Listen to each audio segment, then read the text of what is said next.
Welcome everyone, क्या हाल चाल आप सभी लोगों के। So we are back on due परीक्षा विद और P block elements.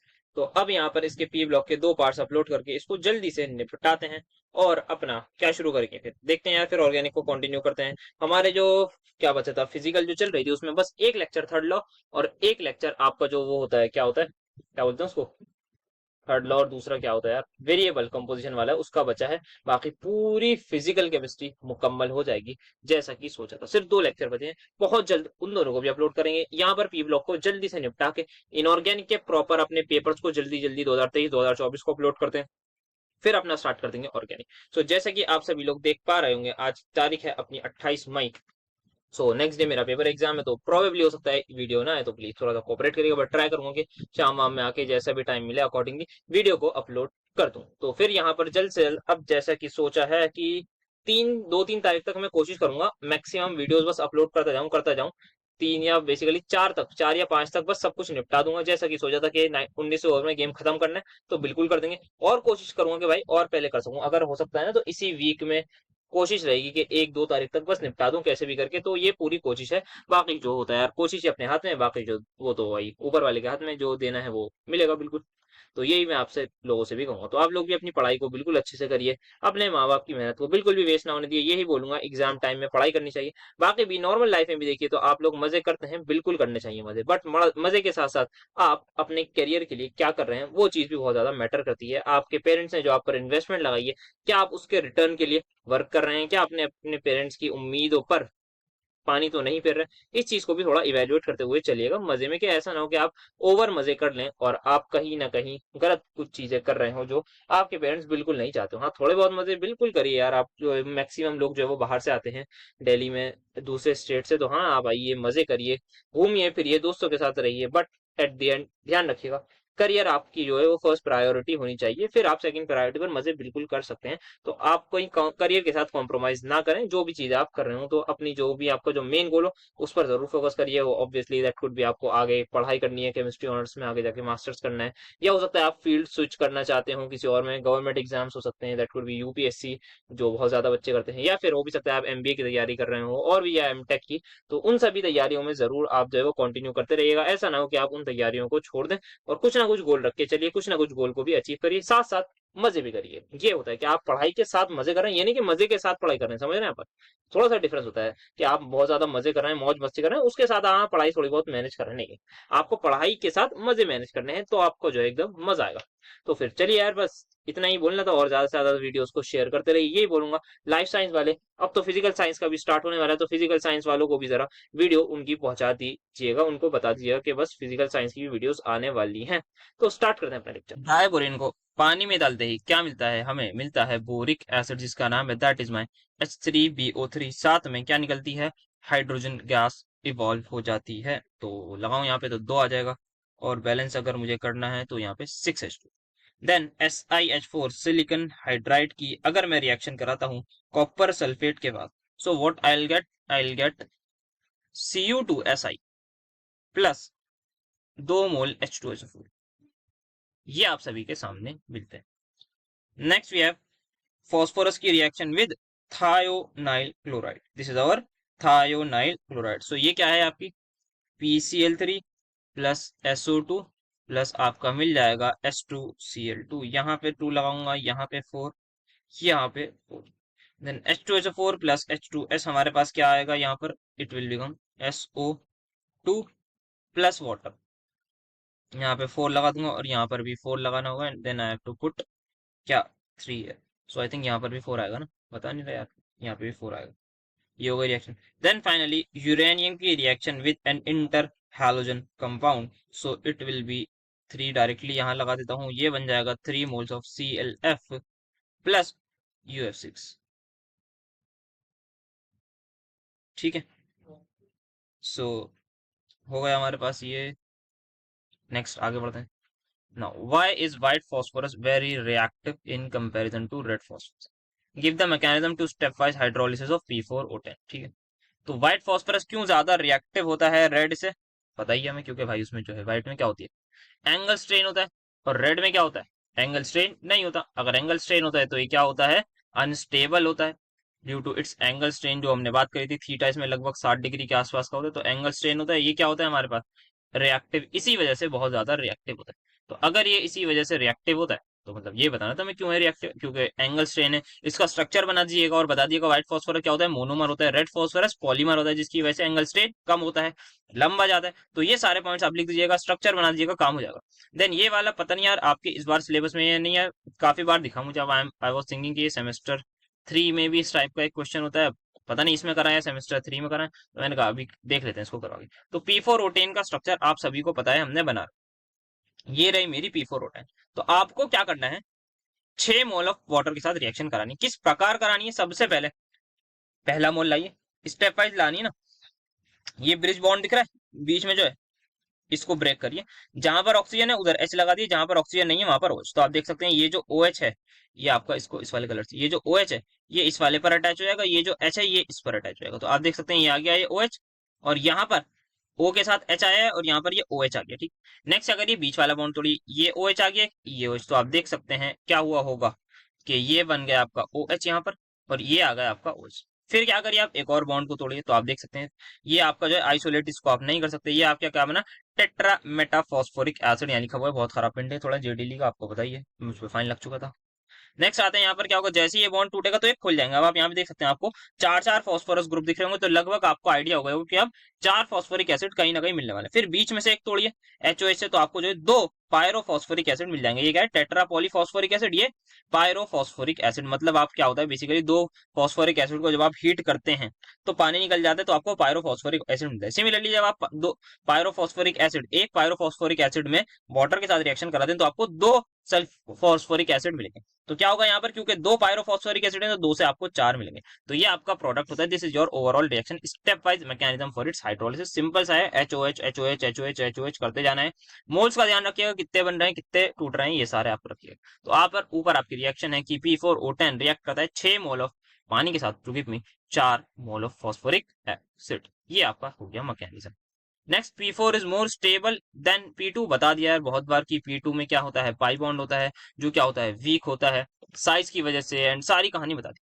Ionization energy decrease करती है बोरॉन टू एल्यूमिनियम, जो होनी भी चाहिए, बिकॉज साइज क्या हो रहा है, इंक्रीज, तो आयनाइजेशन एनर्जी डिक्रीज हो रही है। But increases from Al to Ga। क्यों इंक्रीज होती है, क्योंकि भाई अब जो है साइज का ऑर्डर रिवर्स हो गया था। क्यों रिवर्स हुआ था, हम सभी को पता है रिवर्स क्यों हुआ था, बिकॉज ऑफ, आप सभी को भी पता होगा, मुझे भी पता होगा, हमने लेक्चर में बहुत बात करी है कि हमारा जो साइज है, हमारा जो साइज है, किसका साइज, गैलियम का, वो जो है वो डिक्रीज हो गया था। साइज जो है वो गैलियम का वो क्या हो गया था, डिक्रीज हो गया था। क्यों हो गया था, क्योंकि यहाँ पर क्या आ जाते हैं, डी इलेक्ट्रॉन्स आए थे, जिनकी क्या है, पुअर शील्डिंग है, जिनकी हमारे पास पुअर शील्डिंग है। समझ में आ गई बात, समझ आने की भी बात नहीं थी, बहुत बार बात पहले ही कर ली। H2O is a liquid and H2S is a gas. Important चीज, लॉजिकली बताइए, गैस में इंटरेक्शन स्ट्रांग होती है या वीक, सर वीक होती है, तभी मॉलिक्यूल जो है वो दूर दूर होते हैं। H2O में इसका मतलब अलग ही पता लग रहा है, अगर H2O लिक्विड है तो उसमें स्ट्रॉन्ग फोर्स ऑफ इंटरेक्शन है, लॉजिकली बोल सकता हूँ, तभी वो लिक्विड है। दो मॉलिक्यूल्स के बीच में जब जितने मॉलिक्यूल पास पास होंगे, उतना ज्यादा डिपेंड करेगा कि वो लिक्विड है या सॉलिड है। H2S गैस है, मतलब मॉलिक्यूल दूर दूर है। H2S की बात करिए, H2O लिक्विड है, इसका मतलब मॉलिक्यूल पास पास है एज कंपेयर टू H2S, तो इसमें जो है स्ट्रॉन्ग फोर्स ऑफ अट्रैक्शन है। क्यों है, लॉजिकली बताइए। सभी लोग, बच्चा बच्चा जानता है इसमें क्या प्रेजेंट होती है, हाइड्रोजन बॉन्डिंग नाम की चीज। और यहाँ पे आपको सिर्फ और सिर्फ डाइपोल डाइपोल इंटरेक्शन देखने को मिलेगा। This is the reason, very important. तो H2O में क्या होती है, हाइड्रोजन बॉन्डिंग होती है, जो क्या होती है, स्ट्रॉन्ग, आप सभी लोग जानते हैं स्ट्रॉन्ग होती है, तभी तो स्ट्रॉन्ग फोर्स ऑफ इंटरेक्शन होती है, नहीं, हाँ बिल्कुल होती है। तो डी डी इंटरेक्शन आप सभी को देखने को मिलता है।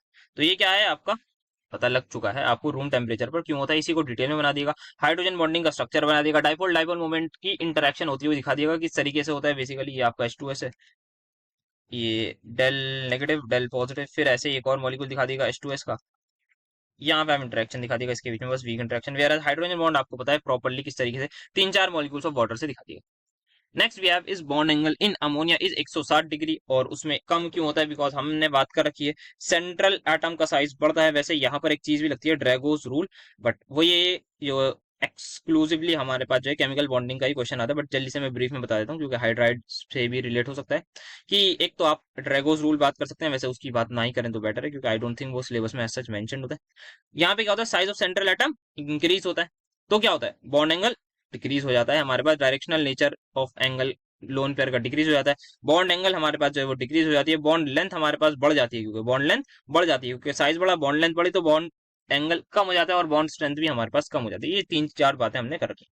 इंटर हेलोजेंस क्यों रिएक्टिव होते हैं, बिकॉज ए एक्स जो इंटर हेलोजन में जो बॉन्ड है, जो इंटर हेलोजन का जो बॉन्ड है वो क्या होता है, वीक होता है as compare to halogen halogen bond. क्यों, क्योंकि साइज डिफरेंस होता है, साइज डिफरेंस की वजह से बॉन्ड वीक तो कम स्टेबल तो ज्यादा रिएक्टिव। इस तरीके से आपको चीजों को इंटरलिंक करते हुए आंसर को लिखना होता है। नेक्स्ट, फास्फोरस बनाता है पेंटाइलेट, बिल्कुल बनाएगा, क्यों नहीं बनाएगा। नाइट्रोजन नहीं बनाता बिकॉज नो 3D या फिर नो 2D, सेकंड पीरियड का ना, तो इसमें 2D नाम की कोई चीज होती ही नहीं क्योंकि एग्जिस्ट ही नहीं करती। बिस्मथ क्यों नहीं बनाता, because of inert pair effect. सभी लोग जानते हैं, बात कर रखी है BiF5 क्यों नहीं होगा, या BiX5 क्यों नहीं होगा, NX5 क्यों नहीं होगा, PX5 क्यों एग्जिस्ट करता है, बिकॉज फॉस्फोरस के बाद डी ऑर्बिटल भी है और उसमें कोई भी इनर्ट पेयर इफेक्ट नाम की चीज नहीं होती। नाइट्रोजन में हम क्या बोलेंगे, इनर्ट पेयर इफेक्ट तो नहीं होता, बट होता क्या है उसमें कि उसके पास ऑर्बिटल नहीं है भाई, वो जो उसके एस ऑर्बिटल को वो एक्सक्लूसिवली टेक पार्ट करने को बोले इन बॉन्डिंग, क्योंकि वहां क्या नहीं होता, ऑर्बिटल की कमी होती है, उसके पास गरीबी है। Next we have boiling point hydride का, ये दे रखा है आपको कि जो है, आप जैसे कि सभी लोग जानते हैं कि डाउन द ग्रुप जाने पर साइज ऑफ एटम बढ़ रहा है, साइज बढ़ रहा है तो मॉलिक्यूलर वेट बढ़ रहा है, मॉलिक्यूलर वेट अगर बढ़ रहा है तो हमारा एक फोर्स होता है जिसको हम बोलते हैं वंडरवाल फोर्स। वंडरवाल फोर्स, वो भी क्या हो रहा है, इंक्रीज हो रहा है। जैसे जैसे वंडरवाल फोर्स हमारा इंक्रीज हो रहा है वैसे वैसे क्या होगा, आपको पता ही है, इंटरेक्शन बढ़ेगी। इंटरेक्शन बढ़ेगी तो बॉइलिंग पॉइंट ओवरऑल आपका इंक्रीज हो जाएगा। क्या ये बात सबको समझ में आई, बोलिए सर। ठीक है सर, आगे नेक्स्ट। तो अगर वंडरवॉल फोर्स बढ़ रहे हैं तो बॉइलिंग पॉइंट बढ़ रहा है, बट H2O के केस में ऐसा नहीं है, बिकॉज H2O के केस में वंडरवॉल फोर्सेस तो होंगे ही होंगे या नहीं भी होंगे, बट एक चीज होती है जिसका नाम है hydrogen bonding, that is way more stronger than our van der Waals forces. तो अगर कोई चीज है जो वंडरवॉल फोर्सेस से ज्यादा स्ट्रॉन्ग है तो क्या होगा, बॉइलिंग पॉइंट ज्यादा होगा। दैट्स वाई यहाँ पर ये ट्रेंड फॉलो होता है। तो आप चाहें तो सेम ट्रेंड यहाँ पर भी बता सकते हैं कि क्यों होता है, बिकॉज इनिशियली तो हमारे पास जो लॉजिकल चीज है वो ये क्या है, डाउन द ग्रुप साइज बढ़ा, मॉलिक्यूलर वेट बढ़ा, वंडरवॉल फोर्स बढ़े, बॉइलिंग पॉइंट बढ़ना चाहिए क्योंकि इंटरेक्शन बढ़ रही है। बट H2O में वंडरवॉल फोर्सेस से भी ज्यादा एक खतरनाक चीज होती है, इवन ऑक्सीजन का molecular mass is way more lesser than the H2S और H2Se और H2TE। But the point is here, यहाँ पर hydrogen bonding is very very exclusive, बहुत ज्यादा हाइड्रोजन बॉन्डिंग होती है, स्ट्रॉन्ग होती है। तो अगर स्ट्रॉन्ग है तो हमारे पास फोर्स बढ़ा तो बॉइलिंग पॉइंट एक्सक्लूसिवली बढ़ जाएगा। Next we have IF7 is known while ICl7 is not. तो सर यहाँ पर क्या इनर्ट पेयर इफेक्ट लग सकता है, नहीं बेटा कुछ नहीं लगेगा, यहाँ पे भी आयोडीन+7 में, यहाँ पे भी आयोडीन+7 में, एक जगह होगा एक जगह नहीं होगा। तो क्या है सर, फ्लोरीन है, यहाँ क्लोरीन है, क्या होगा, तो सर इलेक्ट्रोनेगेटिविटी से हम बोल सकते हैं, क्या बोलोगे बेटा इलेक्ट्रोनेगेटिविटी से, कि फ्लोरीन मोर इलेक्ट्रोनेगेटिव है और क्लोरीन का मैं इसलिए नहीं बन रहा। द पॉइंट इज IF7 में आप सभी को पता होगा, मुझे भी पता है, आपको भी पता है कि 7 फ्लोरीन है, कितने, 7 फ्लोरीन। क्या ये कोई छोटी मोटी बात है कि अगर 7 फ्लोरीन, 1 2 3 4 बना दी ना, क्या ये एक छोटी मोटी बात है कि आपके 7 फ्लोरीन एक ही एटम के अराउंड लगे, सर छोटी मोटी बात तो नहीं है। इन सभी का अपना एक साइज होगा, जब साइज ऑफ एटम जितनी ज्यादा क्राउडिंग होगी क्या उतनी रिपल्जन भी दोगी, हाँ सर होगी। बट फ्लोरीन, क्योंकि फ्लोरीन का साइज कंपैरेटिवली छोटा है इसलिए यहाँ पर बात बन जाती। बट यहीं पर अगर मैं इतना बड़ा एक एटम ले आऊं जो कि क्या है, फ्लोरीन है, क्योंकि वो फ्लोरीन से तो बड़ा है ना, क्या यहाँ पे परेशानियां और बढ़ेगी या नहीं, हाँ सर बढ़ेगी। तो जैसे ही मैंने ICl7 ला ले आया, साइज इसका, साइज जो है क्लोरीन का क्या होता है, ज्यादा होता है। अगर साइज ज्यादा होता है तो मुझे बताइए क्या होगा, सर अगर आपका साइज ज्यादा होगा तो आपकी क्राउडिंग ज्यादा है, क्राउडिंग बोलना चाहे क्राउडिंग बोल लीजिए, या फिर पल्कीनेस इज वे मोर, आपकी बल्कीनेस बहुत ज्यादा है। तो अगर आपका जो वो है क्या, ICl7 जो है उसमें बल्कीनेस ज्यादा है, अगर वो ज्यादा बल्की है, ज्यादा भारी है, तो क्या होगा सर, रिपल्जन ज्यादा होगी। अगर रिपल्जन ज्यादा हुई तो स्टेबिलिटी कम हुई, स्टेबिलिटी कम हुई तो, या स्टेबिलिटी बोलना चाहे स्टेबिलिटी, और दूसरी चीज क्या होती है, रिएक्टिविटी बोलना चाहे रिएक्टिव होगा, स्टेबल नहीं होगा। तो यहाँ पे रिपल्जन, यहाँ पे मैंने नीचे नहीं करना चाहिए, मुझे ऊपर का एरो लगाना चाहिए कि रिपल्जन ज्यादा है यहाँ पर, जिसकी वजह से यहाँ पर ये इसकी स्टेबिलिटी बहुत कम होती है, जिसकी वजह से ये एग्जिस्ट नहीं करता, नॉट एग्जिस्ट। क्या ये चीज सभी को क्लियर हुई? किस तरीके से इंटरलिंक करते हुए हम आंसर देना होता है ना, दैट टेल्स अस द खूबसूरती ऑफ आंसर, ये बनाती है आंसर को खूबसूरत, कि आप किस तरीके से इंटरलिंक करते हुए समझते जाएं, एक एक पॉइंट को लिंक करें और फिर आंसर को, फाइनल आंसर को नोट करें। ये समझ में आ गया? आसान था आंसर, आसानी को। Next we have again some of the chemical reactions. सबसे पहले सूडो हाइड्रोजन कंपाउंड्स की हमने बात कर ली है। यहाँ पर हमारे पास B3N3H6 की रिएक्शन है HCl के साथ, ये आगे है मेरे पास, देखो। हाँ यहाँ पे थी, तो ये रही देखिए, B3N3H6 की रिएक्शन हमारे पास HCl से दे रखी है। क्या होता है, बोराजीन है ये हमारे पास। बोराजीन को जो है हम इनऑर्गेनिक बेंजीन भी बोलते हैं। बात होती है कि यार ये जो है रिएक्टिव क्यों है, बेंजीन तो नहीं होता इलेक्ट्रोफिलिक एडिशन की तरफ, तो यार हम वहां पे बोलते हैं कि वहां सिर्फ और सिर्फ CC बॉन्ड है। बट यहाँ पर क्या है, BN बॉन्ड है, तो दिस बॉन्ड इज पोलर। अगर पोलैरिटी है तो रिएक्टिविटी होगी क्योंकि बॉन्ड वीक होगा। यहाँ पर ये जो है वो नॉन पोलर होगा क्योंकि सेम इलेक्ट्रोनेगेटिव एटम के बीच में यहाँ पर, या सेम इलेक्ट्रोनेगेटिविटी है दोनों एटम्स की जिनके बीच में बॉन्ड है, तो यहाँ पर कोई भी डाइपोल नहीं बनेगा, कोई भी पोलैरिटी नहीं होगी। बट यहाँ पर पोलैरिटी हुई तो यहाँ पर क्या हो सकता है, रिएक्शन हो सकती है, इलेक्ट्रोफाइल आ सकता है, न्यूक्लियोफाइल आ सकता है। तो ये हमारे पास I think it is a type of addition reaction, जहां पर हमारे पास डबल बॉन्ड ब्रेक होता है, एक पर H एक पर Cl हम लगा देते हैं। तो H प्लस है, Cl नेगेटिव है, Cl है, तो नेगेटिव कहाँ जाएगा, पॉजिटिव पर, ये कहाँ जाएगा यहाँ पर। तो आप देख सकते हैं बोरॉन पर क्लोरीन आपको दिख रहे होंगे, और नाइट्रोजन पर आप सभी के सामने एक एक हाइड्रोजन और ऐड हो चुके हैं। क्या ये चीज सबको समझ में आई? हाँ सर, आगे बहुत आसान थी सर, आसान थी। नेक्स्ट क्या है हमारे पास, Cl2O। Cl2O क्या है सर, ये हमारे पास जो है वो OCl2, आप बोलना चाहें OCl2 बोलिए, यहाँ कुछ भी बोल लेगा। याद है इसका बॉन्ड ऑर्डर का इसका क्वेश्चन करा था, हाँ इसी का हमने जो बॉन्ड एंगल का, सॉरी, इसका हमने बॉन्ड एंगल का क्वेश्चन करा था इससे। और दूसरा था हमारे पास, व्हाट डू वी कॉल्ड, हाँ F2O। देन वाटर से भी हमने इसका कंपेयर करा था सेमेस्टर 1 में, जो आपको याद होगा आपके एग्जाम में क्वेश्चन आया था।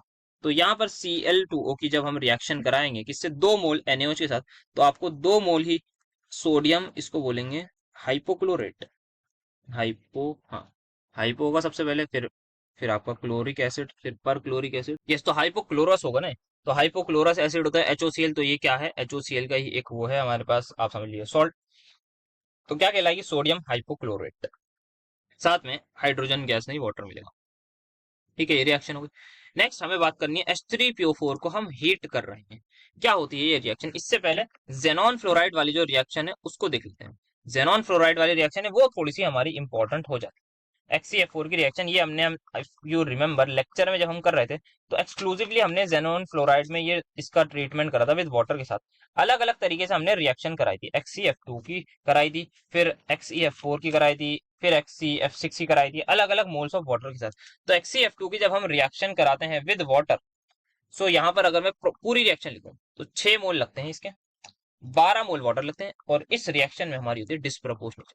+4 से +6 में आता है जेनॉन, और 0 में भी जाता है, साथ में आपको 24 मोल HF के दे के जाता है, साथ में 3 मोल ऑफ ऑक्सीजन दे के जाता है, 4 मोल आपके जेनॉन बनते हैं, 2 मोल आपके ये बनते हैं। तो ये आपका हो गया, हाँ ठीक है, हो गया ना, ये 12 है, 12 ऑक्सीजन एटम्स हो जाएंगे, हाँ 6 6 12, ठीक है। तो ये आपका बनता है यहाँ पर in case of xenon fluoride.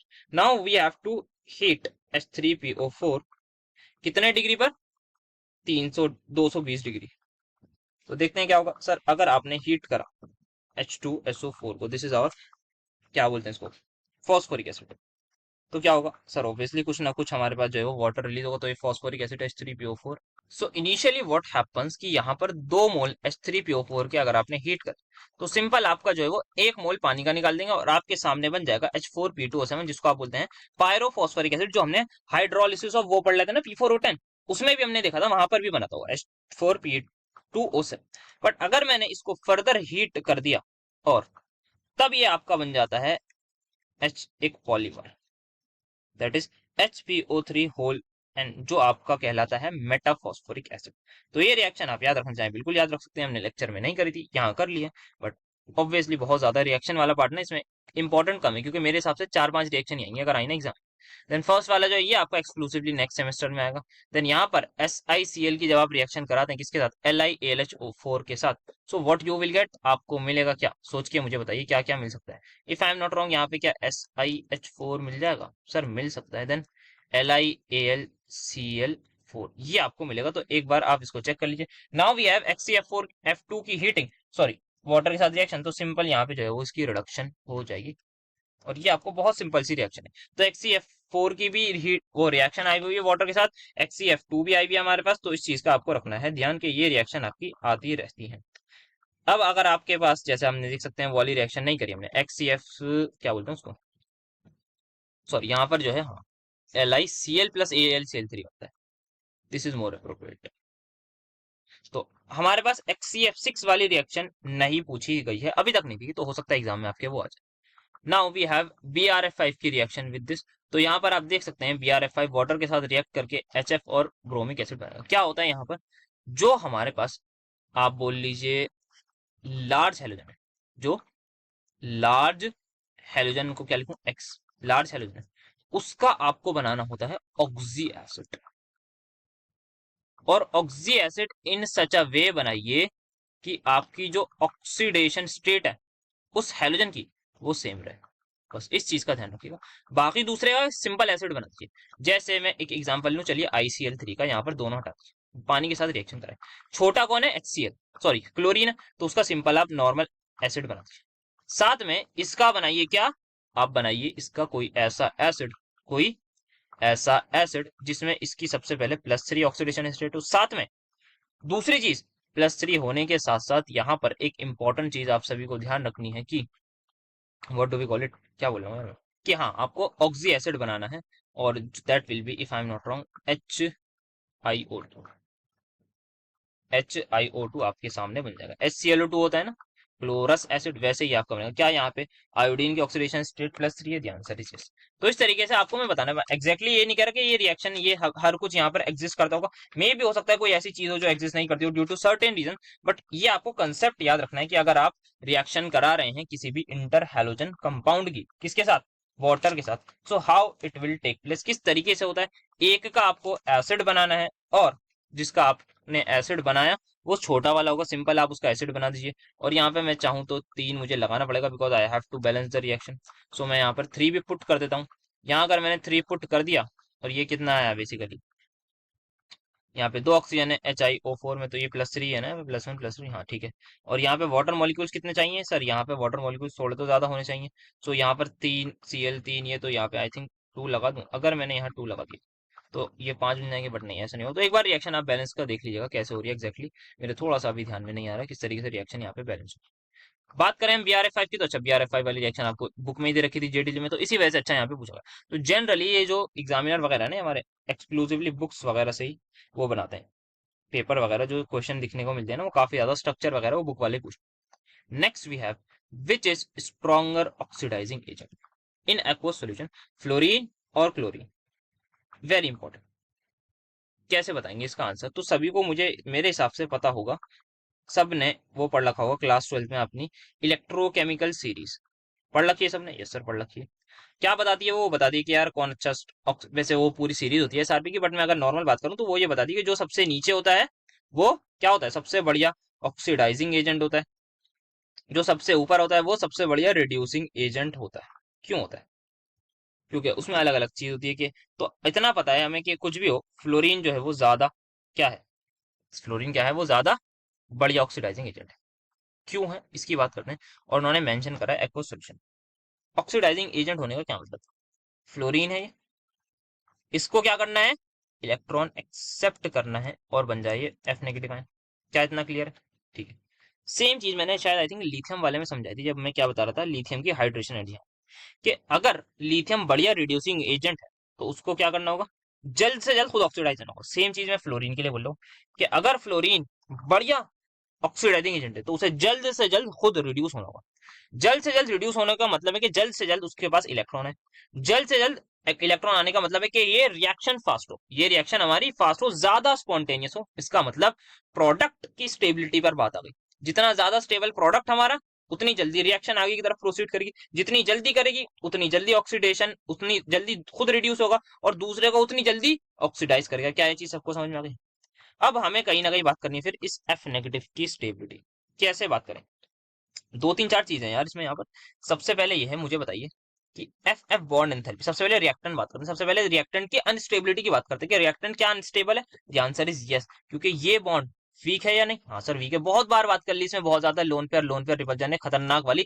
तो रिएक्टेंट अनस्टेबल है तो वो थोड़ा जल्दी चाहेगा प्रोडक्ट बनना, पहली चीज रिएक्टेंट के पर्सपेक्टिव से अगर मैं बात करूं, बॉन्ड वीक है, वो लोन पेयर रिपल्जन है। क्लोरीन का बॉन्ड इतना वीक नहीं है, तो उसी के लिए उल्टा लिखेगा कि जहां पे मैं ये चीज लिख रहा हूँ ना बॉन्ड वीक है, तो उसका रिलेटिवली स्ट्रॉन्गर है, ये चीज आपको ध्यान रखनी है।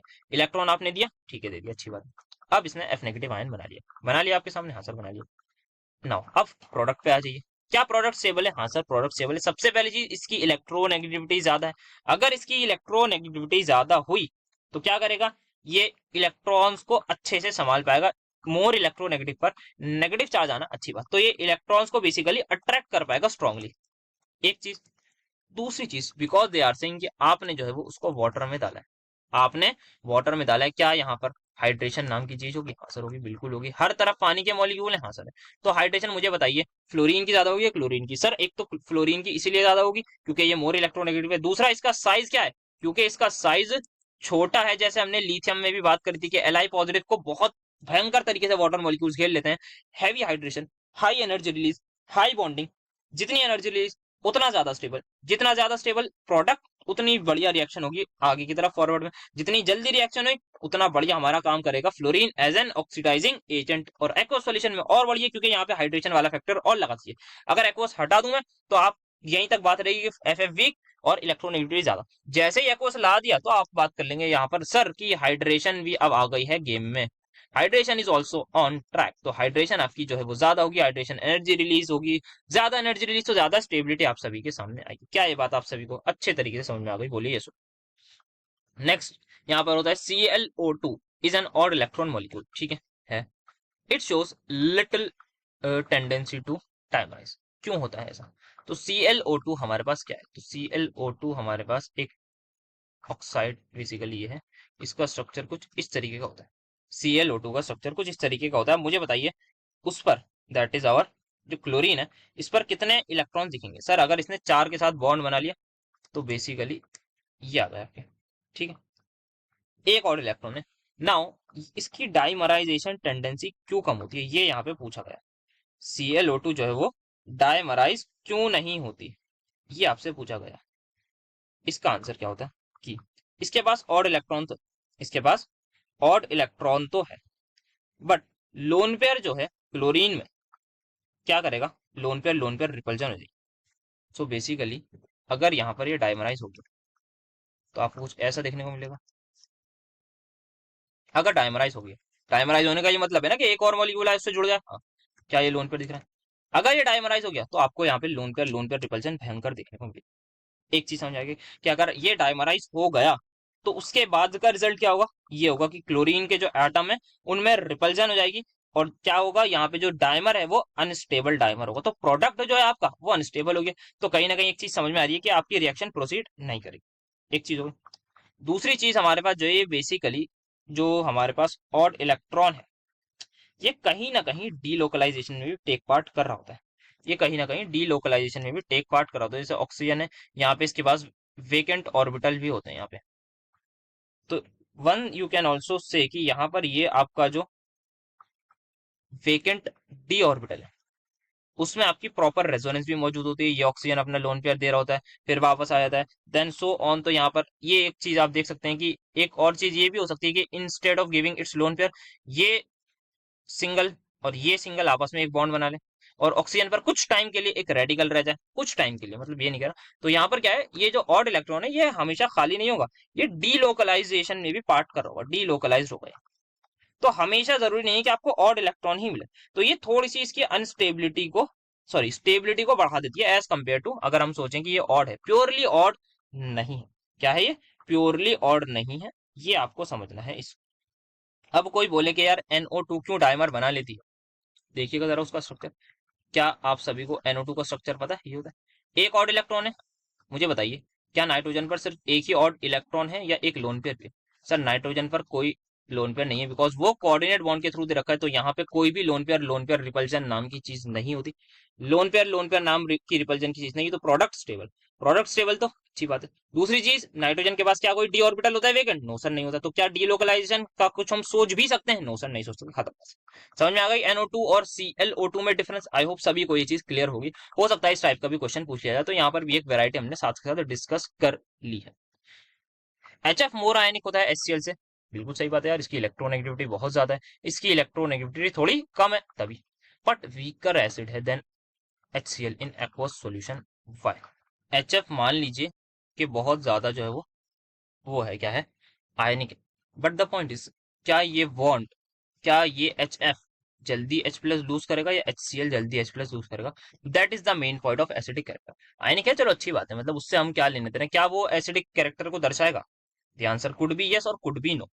हियर इन दिस केस यहाँ पर नहीं हो सकता, क्योंकि जो बॉन्ड है, मुझे बताइए साइज डिफरेंस कहां पर ज्यादा है बॉन्ड दो एटम्स के बीच में? सर यहाँ पे जो है वो साइज डिफरेंस इज मोर, यहाँ पे साइज डिफरेंस ज्यादा है। अगर साइज डिफरेंस ज्यादा हुआ तो उससे क्या होगा?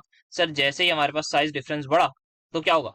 अगर हमारा साइज डिफरेंस इंक्रीज होगा तो बॉन्ड क्या हो जाएगी? वीक हो जाएगी। और अगर बॉन्ड हमारी वीक हो गई जल्दी टूट जाएगी, सिंपल सी बात है। बॉन्ड एंथैल्पी से आप रिलेट कर दीजिएगा कि HF bond is way more stronger then this HCl, because क्यों है? क्योंकि वहां पे साइज डिफरेंस जो है वो हमारे पास ऑलमोस्ट, मतलब साइज डिफरेंस कम होता है, ज्यादा जो है वो फ्लोरीन बड़ा नहीं होता, और हाइड्रोजन भी छोटा होता है, वेरस HCl में हाइड्रोजन काफी छोटा, क्लोरीन काफी बड़ा, तो इसी वजह से रेडिली डिसोशिएट हो जाता है हमारे पास कौन? HCl in aqueous solution. तो क्या ये चीज सबको समझ में आ गई? हाँ सर, इसी तरीके से आप लिख लीजिएगा।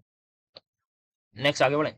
तो ये हो गया, दोनों चीजें यहाँ पर हो गई। हमें एनी वन मेथड बताना है किसका? प्रिपरेशन ऑफ बोराजीन का, though it called as inorganic benzene. तो यहाँ पे इसमें जाता है, तो सारी चीजें बात कर ली यार। प्रिपरेशन की बात हो चुकी है, क्यों ये जाता है बेसिकली बेंजीन की तरह, क्योंकि ये रिएक्टिव क्यों है बेंजीन की तरह? रिएक्टिव क्यों नहीं है? क्योंकि बेंजीन क्या है, नॉन पोलर है, ये पोलर है। एग्जाम्पल आप वही लिख दिएगा यार, ये वाला, तो आप ये एग्जाम्पल लिख दीजिएगा। और आपकी इसको प्रिपरेशन बतानी है तो यार आपका बोराजीन, तो आप बता दीजिएगा इतने रेशो में हम लेते हैं, तो आपका क्या बन जाता है? बोराजीन बन जाता है। ठीक है, ज्यादा इस पर बात नहीं करेंगे। ये सॉलिड है, ये लिक्विड है, क्यों? क्या ये +2, क्या ये +4? सॉलिड लिक्विड कैसे बताएं? सर फोर्स ऑफ इंटरेक्शन से कहीं ना कहीं बता सकते हैं कि फोर्स ऑफ इंटरेक्शन जहां ज्यादा, सर यहाँ हाइड्रोजन बॉन्डिंग वगैरह तो हम कुछ नहीं सकते, बट क्या कुछ और दे सकते हैं? The answer is yes. क्या यहाँ पर कोवलेंट कैरेक्टर की हम बात कर सकते हैं? मुझे बताइए, जहां कोवलेंट कैरेक्टर ज्यादा वहां पर क्या होगा? सर जहां जो कोवलेंट करेक्टर जहां ज्यादा होते हैं, तो वहां पे कोवलेंट बॉन्ड जो होते हैं या कोवलेंट नेचर जहां भी आ गए ना, वहां आयनिक कैरेक्टर कम, और आयनिक कैरेक्टर कम तो मतलब आयनिक बॉन्डिंग कम, तो आयनिक बॉन्डिंग कम तो फोर्स ऑफ इंटरेक्शन या इलेक्ट्रोस्टैटिक फोर्स ऑफ इंटरेक्शन कम। तो क्या होता है, जैसे ही चार्ज बढ़ा, जैसे ही चार्ज बढ़ा, वैसे ही क्या बढ़ता है? कोवलेंट कैरेक्टर इंक्रीज होता है या नहीं? बोलिए सुन। हाँ सर होता है, बस खत्म।